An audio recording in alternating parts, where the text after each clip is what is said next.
জুলাই গণহত্যায় শেখ হাসিনার সাজা শোনার অপেক্ষায় গোটা দেশ। মানবতা বিরোধী অপরাধের সাজা পাবেন এক সাবেক রাষ্ট্রপ্রধান। বাংলাদেশের ইতিহাসে এ এক নজিরবিহীন ঘটনা। তাই দেশ বিদেশের নজর এখন আন্তর্জাতিক অপরাধ ট্রাইব্যুনালের দিকে। দীর্ঘ প্রতীক্ষার প্রহর শেষ হতে চলেছে জুলাই আন্দোলনে নিহত এবং আহত হাজারো পরিবারের। মামলায় আসামি ৩ জন: শেখ হাসিনা, সাবেক স্বরাষ্ট্রমন্ত্রী আসাদুজ্জামান খান কামাল এবং সাবেক আইজিপি চৌধুরী আবদুল্লাহ আল মামুন। তবে মামুন রাষ্ট্রপক্ষের রাজসাক্ষী হয়ে সাবেক 2 কর্তার বিরুদ্ধে দিয়েছেন গুরুত্বপূর্ণ সব তথ্য।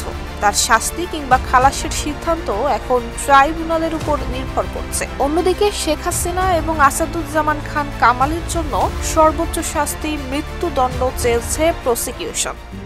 RICL TMX, যুগের পর যুগ স্থাপনা থাকে মজবুত।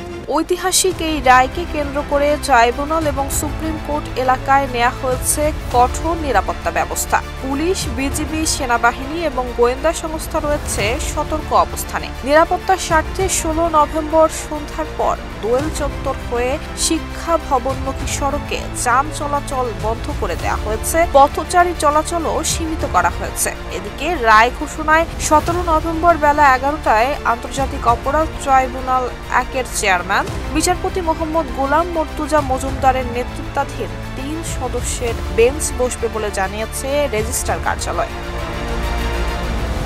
নুসরাত জাহান মেহেক, ঢাকা পোস্ট।